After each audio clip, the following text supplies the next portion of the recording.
Yo. It's AQA A-level biology topic 4 completely pattern. I'm gonna go through all the genetics, biodiversity, and classification. You already know what it is, man. Alright, calm. So eukaryotes, yeah. So obviously DNA is located in nucleus, yeah, and DNA is wrapped around histones to form chromatin, yeah. So histones are just proteins that are associated with DNA in eukaryotes, and they, associate with it to form chromatin, yeah. And it contains a lot of non-coding DNA, and also DNA is longer than in prokaryotes, yeah. And DNA is also described as linear as well for eukaryotes, yeah. So remember that when they ask you the difference between them, yeah. And obviously for prokaryotes, yeah, DNA is found in the cytoplasm, yeah, not in the nucleus. There is no nucleus, yeah.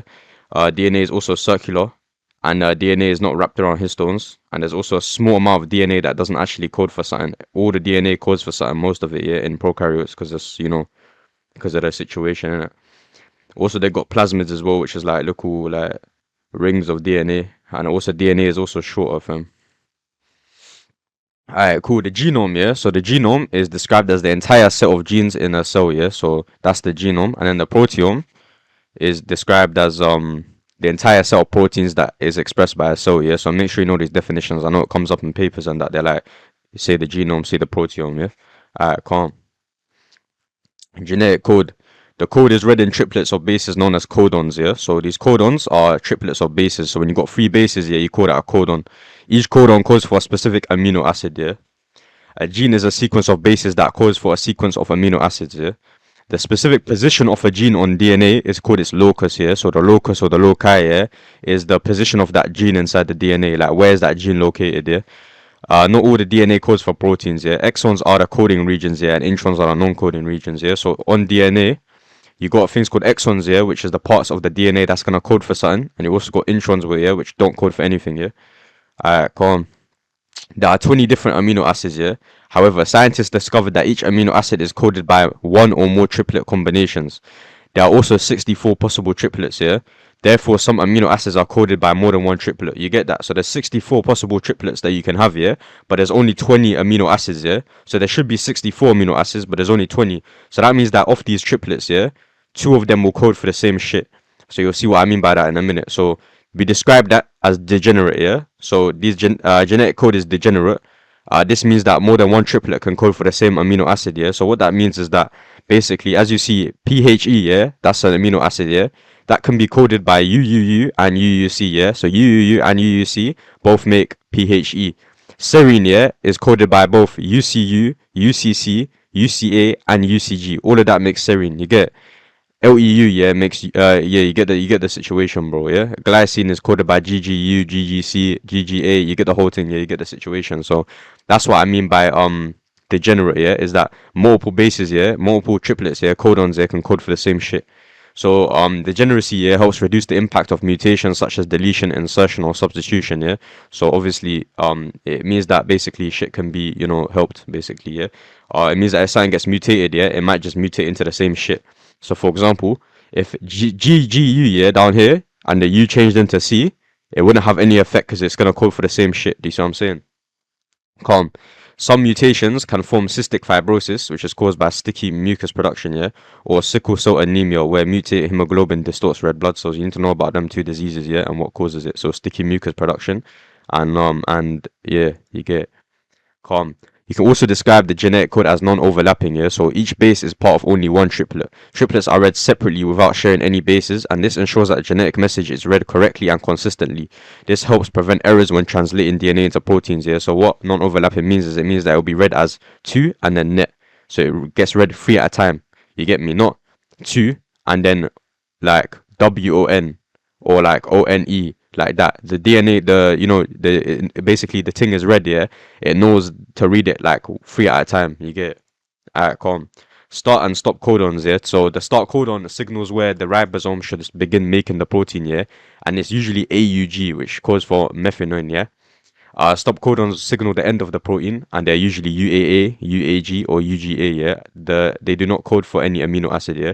So because they don't code for any amino acid, that's how the ribosome knows to end it there, yeah. Alright, calm. So these are start and stop codons are just codons that don't code for amino acids, yeah. Well, AUG does, but these ones don't. And it just tells it to like start or stop here. Okay, cool. Universal. So you can also describe the genetic code as being universal. So it means that the same codons code for the same amino acids in different species, yeah? So the thing that makes glycine and the thing that makes whatever is going to be the same thing for any species, yeah? For a duck, for a rabbit, for my man, you get me? The genetic code is universal across all living organisms, yeah? It can show that life has a common evolutionary origin, yeah? And it also allows for technology like genetic engineering, since everything's made from the same shit, so you can move the DNA from my man into a different species, yeah? Since it's the same code, the universal, you get me? Same currency and that. Calm. Structure of messenger RNA, yes. You got mRNA, yeah, which is messenger RNA. It's a long single-stranded molecule, yeah. It is found in the nucleus and cytoplasm, yeah. It's made during transcription by copying a DNA strand. The sequence of bases in mRNA is complementary, yeah, to the DNA it was copied from. I'm gonna talk about this in a minute, yeah. When I talk about transcription, you'll see it. In mRNA, every 3 bases form a codon, yeah, which carries instructions for building proteins, yeah. Calm. Each codon matches a DNA triplet and tRNA molecule during translation. You'll see the situation in a minute as well. So the structure of tRNA, yeah, so transfer tRNA. I think I saw a question before, yeah, where they said compare the differences between mRNA and tRNA in terms of structure, yeah. So look out for that. So tRNA is a small single-stranded molecule made of about 80 nucleotides, yeah. It falls into a clover leaf shape, so it's not linear, yeah. mRNA is like linear, like a straight line. It's like DNA, yeah, but like one strand, yeah. Whereas tRNA, yeah, is like a little like leaf kind of shit, held together by hydrogen bonds between base pairs, yeah. One end of the tRNA has a spot where the amino acid attaches. The other end has a 3 base sequence called an anticodon, yeah, which is complementary to codons in mRNA. tRNA's role in translation is to carry amino acids to ribosomes or to help build proteins, yeah. So you'll see about that in a minute too. So this is what I mean by tRNA. It has like that kind of leaf kind of shape, yeah. So this is where it's gonna bind to the amino acid from there, and this is where it's gonna this is the anticodon, yeah. So it's gonna bind to the amino acid and bring it depending on the anticodon. You get me? Obviously, the anticodon will be. So what's going on here? Basically, how this works here is what tRNA does here is I'll talk about it more in a minute. But let's say you got the codon, yeah, on mRNA, yeah, that's there down there, yeah, the actual codon that you need, yeah.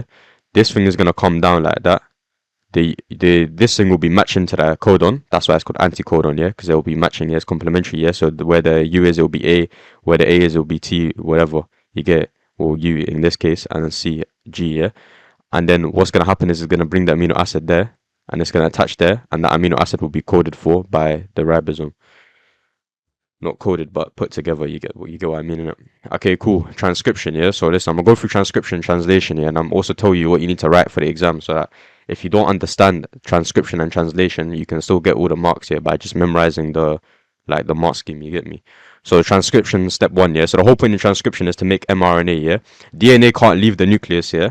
So hence you need to make something that can replicate DNA, yeah, and move it across, yeah. It's like if you got like a book in a library, yeah, and you can't move that book from the library. You get what I'm saying?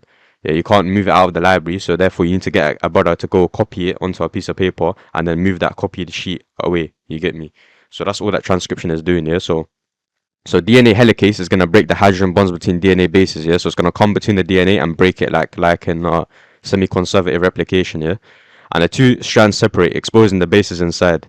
The DNA uncoils and gets ready for copying, yeah. Calm. So that's the DNA. It's coming through like that. It's gonna unzip it through the middle. You get it? Calm. One DNA strand acts as a template, yeah. This is called the antisense strand, yeah. So this strand down here, you see this DNA down here, yeah. It's gonna act as like a template, yeah. One strand's gonna act as a template. This strand is used to build the mRNA copy, yeah. Calm. 3 RNA nucleotides match up with the exposed DNA bases using complementary base pairing. The enzyme RNA polymerase, yeah, joins the nucleotides together with phosphodiester bonds, yeah. When a stop codon is reached, the mRNA strand is finished, yeah. As RNA polymerase moves, yeah, the DNA strands rejoin behind it. Only 12 bases are open at once, yeah, to protect the DNA. So instead of, fucking up the whole DNA, yeah, only 12 gets opened per time, yeah. And so what happens here, yeah, is you see these 12 are open now. So 3 RNA nucleotides are gonna come through and attach to the antisense strand, yeah, because they're gonna attach to the template DNA strand. You get? So they're gonna come like that and attach to it, and then RNA polymerase is gonna basically zip it back up, bro. It's gonna zip up the mRNA to form mRNA, and then mRNA will detach to the DNA strand, and it will leave like that. That's what's going on here. It's leaving, yeah, and it's getting built. Do you see the situation? So like this one here, you see the little orange one there, yeah? That's just a 3 RNA nucleotide. It's gonna bond to the green one, because it's complementary to it, and when it bonds to that green one, RNA polymerase will zip that to the rest of the mRNA strand, and mRNA will then be formed. It will move down. You see the situation. mRNA processing and leaving the nucleus. So the final step here is in eukaryotic cells here, the first mRNA made is called pre-mRNA. Still has extra parts called introns. So I told you that DNA, not all of it codes, yeah. But for this shit, you need like shit to code. You get me? You need every coding part. You can't have shit that doesn't code, yeah. So that's why what you do is something called splicing, yeah, which removes the introns, yeah, leaving just the coding part. So basically, when mRNA is made, you call that pre-mRNA, yeah. And then when you remove the introns, you call it the final mRNA form, yeah. Alright, calm. Cool. Translation step one, yeah. Translation step one. So now let's talk about translation, yeah. Calm. So mRNA and tRNA meet, yeah, at the ribosome, yeah. mRNA attaches to the ribosome in the cytoplasm. So the whole point in translation is now to bring the mRNA is gonna come with its instructions here of how to build that protein here. The instructions are obviously copied from DNA here. It's gonna come with those instructions. The tRNA is gonna act as like I don't know. Let's say the mRNA is like a recipe, yeah, and the recipe gets sent to my man, yeah. Then you need the food truck here that has the ingredients to come and deliver it, yeah? The food truck is like the tRNA. You get me? Transfer RNA. It's coming with the ingredients here. The ingredients are the amino acids, yeah? So the amino acids are already inside there, yeah?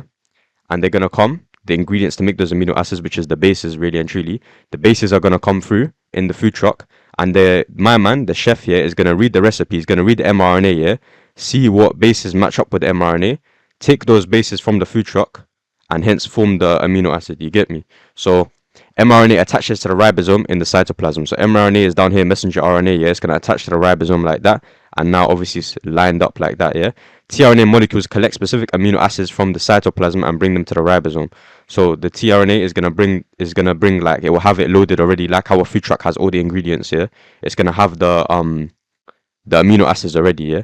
And each tRNA has a binding site for amino acid at one end and an anticodon at the other end, yeah. So the reason it has an anticodon is it needs to know which amino acid to bring, yeah. So this one has AAA, yeah. This part of the mRNA has AAA. So tRNA knows, okay, cool. I'm gonna bring the UUU, yeah. I've got UUU, which is the anticodon to that. UUU is gonna be complementary to AAA, and UUU codes for lysine. So I'm gonna bring lysine. My man knows I'm gonna bring CUA because it's complementary to GAU. CUA codes for ASP, yeah. So bring ASP. So now it knows this is the first one, that's the second one. So now when the ribosome puts them together, it will form a polymer. It will form a protein that has ASP then LYS. You get the situation. So tRNA molecules pair with the mRNA codons here using complementary base pairing. Two tRNA molecules can fit into the ribosome at the same time, matching their anticodons to adjacent codons on mRNA, yeah. So all that is saying is that the tRNA pair with the mRNA codon, so like down here, AAA, UUU is going to be brought to that to match it. And then two tRNA molecules can fit onto the ribosome at a time, so that it gets done faster, yeah? Calm. The amino acids carried by the two tRNA molecules are joined together by peptide bonds. Obviously, the ribosome is going to join these two, these ASP and LYS. It's going to join them by a peptide bond. You get that? And it's going to keep going. And then once that tRNA is done, the canister is empty, yeah? It's going to leave. And then you see this chain that gets formed. So it knows to do TRP, LYS, ASP, you get it. After forming the bond here, the tRNA molecules detach from the amino acids and move away, leaving the growing chain behind. The ribosome then moves along the mRNA to the next codon. This process repeats. New tRNA molecules bring more amino acids, which are linked together into a polypeptide chain, and translation continues until a stop codon on the mRNA is reached here, which ends protein synthesis. Yeah, ribosomes can join 15 amino acids per second. Yeah, many ribosomes can work on the same mRNA strand at once here, allowing multiple copies of the protein to be made quickly. Okay, cool. Alright, safe. So how to explain transcription in exams here. So if you want just like a little one to memorize here, so you can just write in the actual paper, you don't have to worry about the actual process here. You can just use this. This is gonna guarantee you the marks here. So just write this, memorize this, make sure you know this. Yeah. So transcription made easy here is that hydrogen bonds between DNA bases break. Yeah. You don't even need to mention helicase here. Obviously it is a helicase, but you don't even need to say that in exams. One DNA strand acts as a template. Obviously we know that's the antisense strand. Then 3 RNA nucleotides align by complementary base pairing. Yeah, along that template. Then in RNA, uracil bases, yeah, pairs with adenine and DNA. So this is extra thing that you need to include here for all the marks here, is that in RNA, it's going to be uracil, yeah? So it's not going to be thymine, yeah, because it doesn't have thymine. So therefore, the adenine and DNA, the one that's complementary to that is going to be obviously uracil, yeah? Calm. In RNA, then RNA polymerase then joins the adjacent RNA nucleotides, forming phosphodiester bonds, yeah? And pre-mRNA is spliced to form mRNA, you get. So obviously pre-mRNA is formed here, and that needs to be spliced to then form the mRNA, yeah? Okay, cool. How to explain translation in exams, yeah? So mRNA attaches to ribosomes, then tRNA anticodons bind to complementary mRNA codons, yeah? tRNA brings a specific amino acid. Amino acids joined by peptide bonds. Amino acids joined together with the use of ATP. You need to mention that. That obviously ATP has been used because it's an active kind of system, yeah?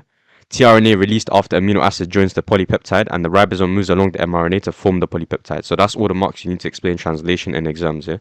Alright, calm. Mutations, yeah? Alright, cool. So a mutation is any change in the base sequence or amount of DNA in a cell, yeah? Mutations can happen spontaneously, often during DNA replication, yeah? Mutations can be harmful because they lead to faulty proteins that don't work properly, yeah? However, because of the genetic code is degenerate, a mutation might not change the amino acid, and hence some mutations have no effect here. There are two main types of mutations. One is substitution and the other one is deletion, yeah? So let's talk about that, yeah? So substitution, yeah? So this happens when one nucleotide in the DNA sequence is replaced by a different one, yeah? So this changes the codon that may code for an amino acid. So, for example, let's say the original was CTG, GAG, yeah? This A might change into G. So now that's mutated, you get me? It's a bit of a problem here, yeah? But it could have no effect because this new codon that's made, this mutated one, yeah? It may code for the same shit because it's degenerate, yeah? So therefore it may have no effect, you get me? Calm. Deletion, yeah? And deletion happens when a nucleotide is lost from the DNA sequence. So you had GG, and then they both got deleted, yeah? And this causes a frame shift, meaning all the codons are deletion are read differently, yeah? So because it reads it 3 at a time, yeah? It's going to cause a frame shift. Now A is going to be read after T. You get that? So A and G effectively move to the left, kind of, yeah? So it becomes CTAG. So before it was CTG, now it's CTA, and then starts on G. So you get that? So as a result, the sequence of amino acids changes completely, which can severely affect the structure and protein of the and function of the protein. So here it doesn't even matter that the genetic code is degenerate, yeah, because it fucks up the whole chain. You get me? Everything gets moved left, yeah, which changes the whole thing completely. Calm. Polyploidy, yeah. This occurs when there is a change in the whole set of chromosomes, so that could affect the whole thing, which could change the whole set of chromosomes, yeah. Instead of having 2 sets of chromosomes, the organism has 3 or more sets, yeah. This is common in plants, and many type of modern wheat are polyploid, yeah. So instead of having 2 sets of chromosomes here, we've got 3 sets. When that gets duplicated, it's going to be 6. You get the point, yeah? Alright, cool. Non-disjunction, yeah? So this occurs when chromosomes don't separate properly during meiosis, yeah? So this causes gametes to have 1 extra or 1 missing chromosome, yeah? Obviously, Down syndrome is an example, and that's when they have extra copy of chromosome 21, yeah? Alright, cool. So this is basically non-disjunction, yeah? So what could happen here, yeah, is my man doesn't separate properly. So 2 chromosomes are in my man there, and then it gets split obviously to make the sperm cell, yeah, the gametes here, yeah, and now the gamete has 2 extra, 1 extra there, and this one has nothing, yeah, and in this case it gets split, but you know what I'm saying, my man, you know, it got deleted, fam. You get the point? Yeah. New gamete was not made here, bro. Here there should be 2 gametes made, so there's 2 gametes made is correct. Here there should be 2 made, but 1 was only made, so it's just 2 strands here. Well, there should be 1 strand here, and there should be another bubble with another strand here. I can't. Independent segregation, yeah? So during meiosis 1, yeah, homologous chromosomes pair up along the line in the middle of the cell. I'm gonna go through meiosis in a minute, yeah, don't worry. But effectively, meiosis is kind of just like mitosis, yeah? Obviously, they need to pair along the middle, like metaphase, yeah? And the way the pairs are arranged is completely random, yeah? So just because one chromosome comes from the mum, one could come from the dad, one can come from my man, it can come from, you know, the guy who she was cheating with, it can come from anybody, yeah? And this means that the chromosomes are separated into the daughter cells. Each new cell gets a random mix of maternal and paternal chromosomes. As a result, each gamete produced has a different combination of alleles, which increases genetic variation. This is a major reason why siblings don't look identical. So the reason you and your brother don't look identical, yeah, is obviously because each sperm cell and each egg cell is completely different, yeah? The reason why they're different is because of independent segregation, yeah? So I'll explain what that is in a minute. So here, possibility 1, yeah? So what could happen, yeah, is I'm guessing the blue is paternal and the red is maternal, yeah. So the blue here, so 2 blues could go together and then it splits into that, calm. and two reds can go together and it splits, calm. Or what could happen, yeah, because it's random how these are allocated, yeah, one blue and one red could go to the same cell. They could be split together, and one red and one blue could be split together. So obviously, if that's a brother and that's a sister, yeah, they're not gonna look the same in it because obviously their genetic information is different. They got different traits from different parents. You see what I'm saying? So that's the situation there. Alright, crossing over, yeah. So during meiosis, yeah, homologous chromosomes pair up closely. So during meiosis 1, yeah, because there's a lot of shit together, they're quite they're packed together in it. So chromatids from different chromosomes can swap sections of genetic material. This process is called crossing over, and it happens at points called the chiasmata. Yeah. So what's gonna happen here, yeah, is my man's leg is on my man's leg, yeah. So what's gonna happen is these two can basically just swap, fam. So the blue part, yeah, the blue leg, yeah, becomes part of the red guy, and the red leg becomes part of the blue guy. So because they're like overlapping, yeah, they can just swap genetic information. So that's called crossing over, yeah. And as a result, chromosomes have a new combination of alleles, yeah, increasing genetic variation in the gametes. So again, therefore, the sperm is going to be different, the egg is going to be different. You get me? Cool. Meiosis, yeah. This is a type of cell division that produces four genetically different haploid cells known as gametes. Haploid means you've got half, yeah. Calm. Because obviously, yeah, the sperm is going to have half of the amount of chromosomes in a body, and the egg is going to have half, so that when it combines, you got the full set. You get me? That's why it's haploid, yeah? So this is just to produce cells for reproduction, yeah? It involves two division, yeah? Meiosis 1 and meiosis 2, yeah? Homologous chromosomes, yeah, pair up and exchange genetic material, so that's obviously through independent segregation, shuffles the genes together, and the final cells have half the number of chromosomes, they are haploid, yeah? The purpose is to produce gametes, yeah? Calm. So differences from mitosis, yeah. So mitosis produces two genetically identical diploid cells, yeah, used for growth, whereas meiosis produced four genetically varied haploid cells used for reproduction, yeah. So mitosis, they make the exact same shit, and that's obviously because they need replication and growth, yeah. Whereas meiosis, you're trying to produce gametes, which obviously need to be genetically different, for succession, yeah. Alright, cool. Mitosis has one division, whereas meiosis has two divisions. That's a very big difference, yeah. And also mitosis keeps chromosome number the same, whereas meiosis halves it, yeah, of course. So with mitosis, you start off with the full set of chromosomes, and then you end with a full set. For this shit, it halves it twice, so you don't end with a full set, yeah? So what happens, bro, is the parent cell has 2n, so what that means is that obviously you undergo interphase, so the amount doubles, the chromosomes double. So the chromosome is going to double like in mitosis, and then it halves one time, and then it halves again. You get, so it halves one time, so that would be mitosis basically, and then it's going to halve again, and that's going to be the second meiosis number 2, yeah, and that's going to produce half the amount in each one, yeah. Calm. Listen. So the difference between mitosis and meiosis is very small. There's not really much of a difference. They're the same shit.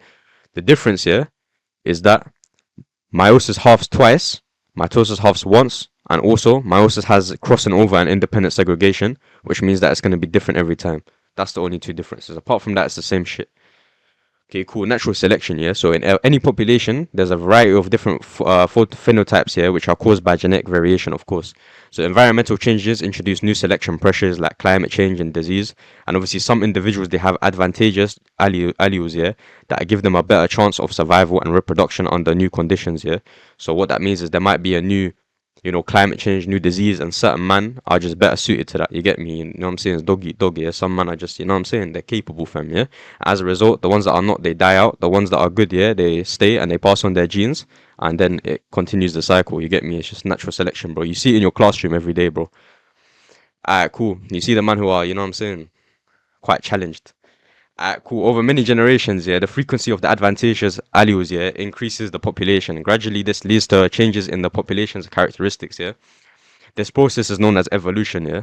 If the changes are significant enough, it can eventually lead to a formation of a new species. Obviously, if you believe in evolution, that's a strong theory for that. That's what they base their situation on, is that natural selection over time basically causes the species to change enough and enough to lead to a new species, yeah. And that's how shit evolves, yeah. If you believe in that. Alright, cool.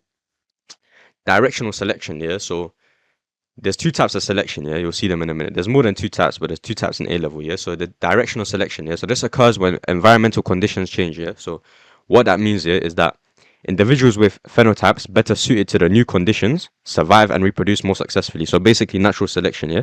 And over time, the mean of the population shifts towards the advantageous traits, yeah. So what that means is that if there's a new pressure that's involved, yeah, like a new environment or something, yeah, then the ones that have the good alleles, yeah, they're gonna survive, and so the graph is gonna shift to the right. You get me? It's gonna shift to one extreme. So in short, selection favors one extreme phenotype, yeah. Mean phenotype value changes and genetic variation is still present, but advantageous alleles increase in frequency, yeah. So I'm gonna give you an example here. So a mutation allowed one bacterium, yeah, to produce penicillin A's, yeah. That's just the enzyme that breaks down penicillin. It's just penicillin with A's at the end, yeah. This bacterium survived penicillin and started reproducing, yeah. The ones that didn't obviously died out. So the ones that don't have this enzyme, they're gonna decrease in population. They're still gonna exist, but they're gonna decrease in population, yeah. And so the resistant allele frequency started increasing. And so over time, the bacterial population became more resistant to penicillin because then everybody has this enzyme now, since everybody who has it is reproducing with each other, which means that's going to increase the frequency you get. So don't worry about disruptive here.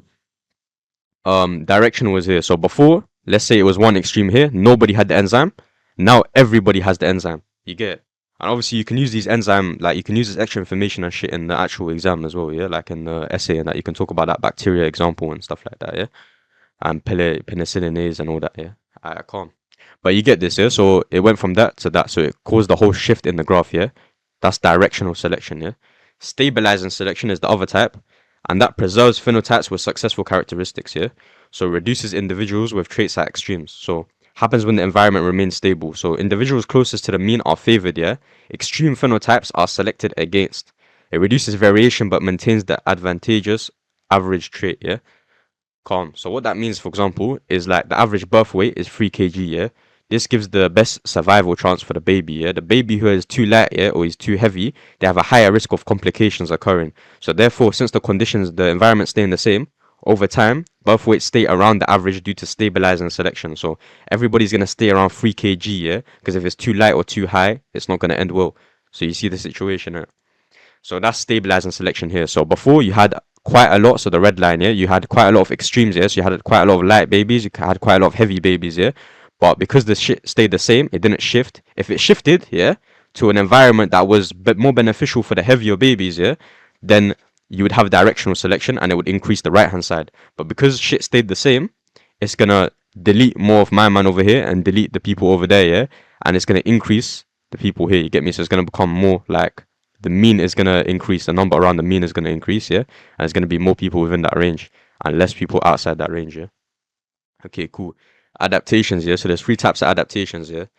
Anatomical adaptations, things such as physical features. An example is desert animals have a long loop of Henle, yeah, like the roundabout, to produce concentrated urine and minimize water loss, yeah. And you also got behavioral adaptations, yeah, like changes in behavior to improve survival or reproduction, yeah. Example is animals using mating calls to attract and mate, yeah. You also got physiological adaptations such as internal body processes that can boost survival, such as regulating blood flow through the skin to control the blood temperature, yeah, body temperature, yeah. Okay, cool. Let's move on. We got the binomial naming system, yeah. So the binomial naming system is basically how we name shit, yeah. So a species is a group of organisms capable of breeding to produce living offspring, yeah. So that's the definition for species. They love asking that. They love asking that in the paper, in school, in whatever. You know what I'm saying? You gotta know that, yeah, it's a group of organisms, yeah, that are capable of breeding to produce living offspring, yeah. If they're not living, yeah, then it's not, you know what I'm saying? If you know what I'm saying, fucked a lion, and the lion, you know what I'm saying, it's not gonna make shit, you get me? You get the point, innit?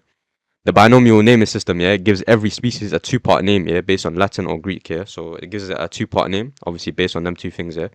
The generic name tells you the genus and the organism belongs to, and the first letter must be capitalized. So the generic name tells you the genus, and it has to be capitalized, yeah.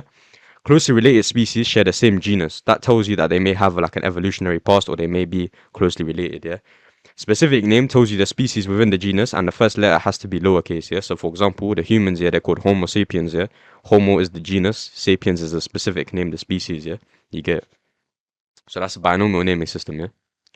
Alright, cool. Courtship, yeah. Courtship behavior helps members of the same species recognize each other during mating, yeah. So members of the same species will have the same physical, biochemical, and behavioral characteristics here that are going to lead them to each other, which is going to cause them to do certain things. So it ensures that mating happens between the correct species, yeah. Obviously, you're not attracted to you know what I'm saying, to a lion, yeah, because obviously you're not from the same species, you get me? So it's gonna be, you get it? So it ensures mating occurs where both individuals are also ready, yeah. So of course you get that, yeah. Alright, cool. Strengthens relationships here, which helps in raising offspring as well. Obviously, you have a higher bond, you know what I'm saying? It's gonna help in raising the offspring, yeah. And it prepares individuals physically and behaviorally for successful mating. Okay, cool. Classification, yeah. So this is the process of naming and organizing. Who cares? Of course it is, yeah. There are five kingdoms, yeah. Animals, plants, fungi, prokaryotes, and protists. Yeah, you probably don't even need to know this. I'll be real, like the five kingdoms. Even this phylum, class, order. You need to know the order of it, of course, but I don't think they're gonna ask you on that. But it's calm. You still need to know it. So it's phylum, class, order, family, genus, species. Yeah, just write that down. Note that. Go find a way to remember it, and that's what you need to know there.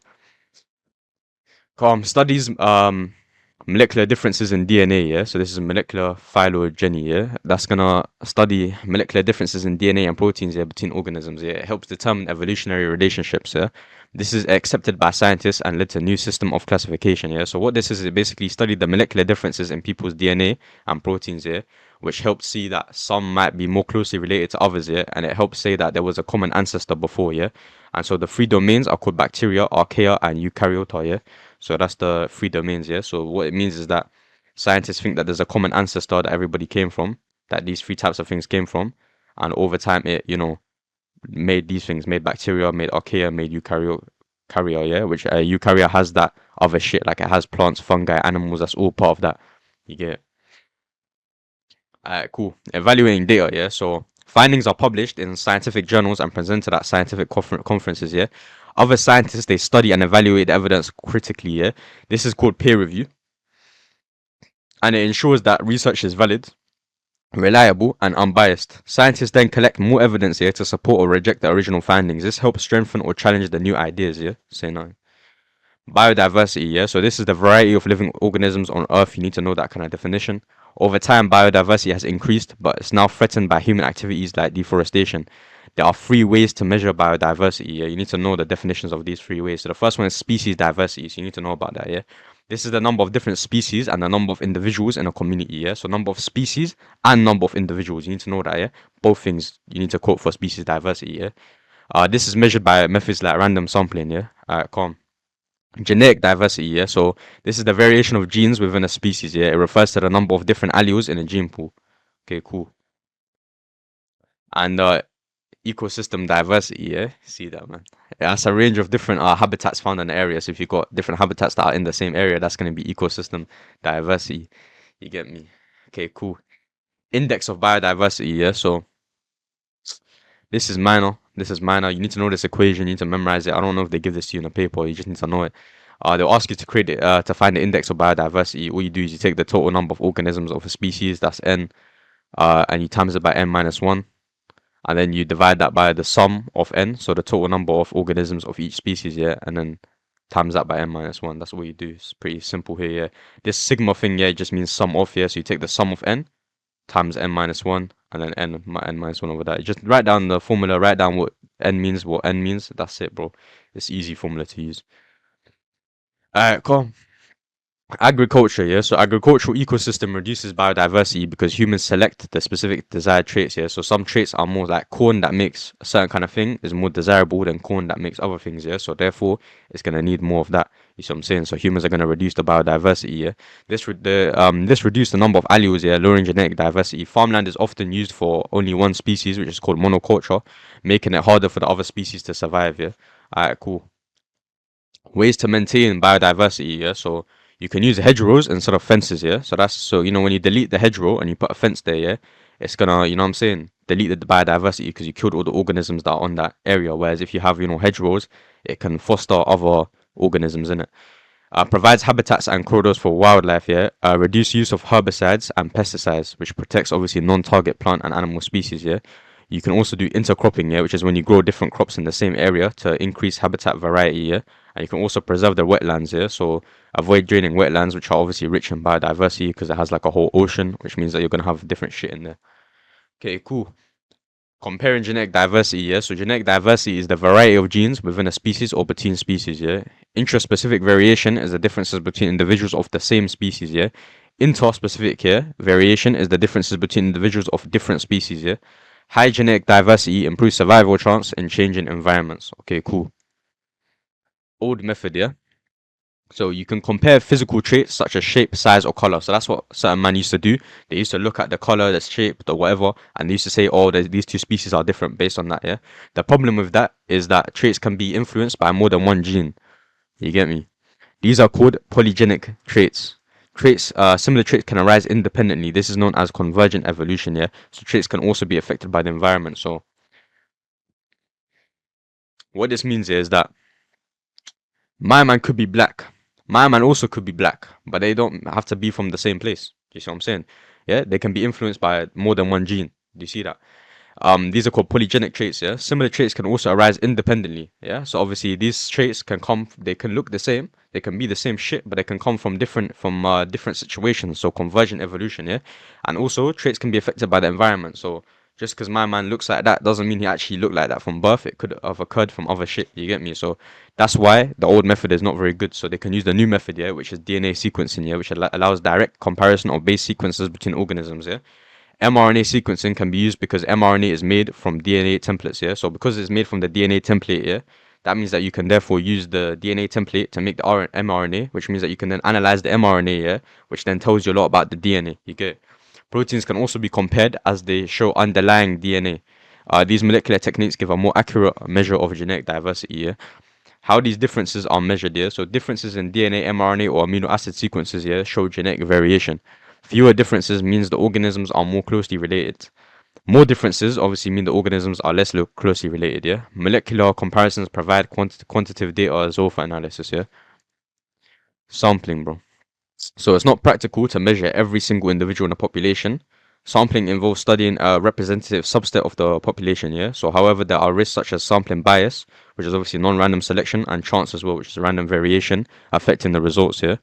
So to reduce bias, what you can do is you can do random sampling here, which avoids human selection. So you use quadrats here and transects here, which are placed at random coordinates. You use like a random number generator or whatever.